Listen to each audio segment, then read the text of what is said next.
মানুষের খুব কাছে পৌঁছে গিয়ে দেখবেন বেশিরভাগ মানুষই আপনাকে ভালোবেসেছে তার নিজের স্বার্থে। আবার এটাও দেখবেন মন থেকে ভালোবাসা দেওয়ার পরও সে আপনাকে একটুও ভালোবাসে না।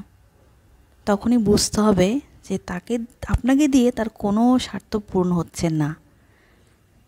এটা যদি কেউ করে থাকে আপনার সাথে, দুঃখ পাবেন না। এটাই হচ্ছে বর্তমান পৃথিবীর বাস্তব নিয়ম। এই যে এরকম স্বার্থপর মানুষ খুবই বেশি আমাদের পৃথিবীতে। এই সমস্ত স্বার্থপর মানুষের সংখ্যা দিনকে দিন বেড়েই চলেছে। তারপরেও দেখবেন এদের মধ্যেও দু একটা মানুষ থাকে যারা আপনাকে স্বার্থের বাইরে গিয়েও ভালোবাসে। আপনি ওসব স্বার্থপর মানুষগুলোর কথা ছেড়ে এই যে যারা নিঃস্বার্থভাবে আপনাকে ভালোবাসে, যারা নিঃস্বার্থভাবে আপনার সাথে থাকতে চায়, তাদেরকে নিয়ে ভাবুন, তাদেরকে নিয়ে বাঁচুন। তাহলে দেখবেন আপনার পৃথিবীটা অনেক সুন্দর। কিন্তু আমরা কি করি, সে সমস্ত মানুষের খুব একটা ভ্যালু আমরা দিই না, তাই না?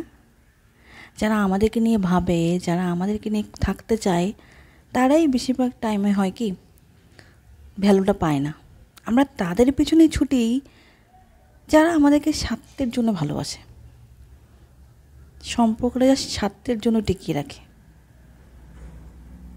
একটা পরক্ষণে গিয়ে দেখবেন যখন স্বার্থটা শেষ হয়ে যাবে, আপনার সাথে সেই সম্পর্ক ছেদ করতেও দুবার ভাববে না, ঠিক কি না? এরকম মানুষের সংখ্যা প্রচুর প্রচুর প্রচুর।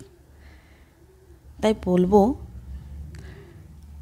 যে আপনাকে ভালোবাসছে, যে আপনাকে নিঃস্বার্থভাবে ভালোবাসছে, যে আপনাকে নিয়ে ঘর বাঁধতে চাইছে, যে আপনার জন্য কোনো স্বার্থের জন্য পড়ে নেই, তাকে আপনি ভালোবাসুন, তাকে আপনি ভালো রাখুন, তার সাথে আপনি বাকি জীবনটা এগিয়ে যান। দেখবেন অনেক বেশি ভালো থাকবেন। আমার ভিডিওগুলো যদি আপনাদের ভালো লাগে অবশ্যই লাইক, কমেন্ট, শেয়ার করবেন, সাবস্ক্রাইব করে দেবেন চ্যানেলটা, ফ্রেন্ডদের সাথে শেয়ার করে দেবেন। দেখা হচ্ছে পরের ভিডিওতে। ততক্ষণের জন্য সবাই ভালো থাকবেন।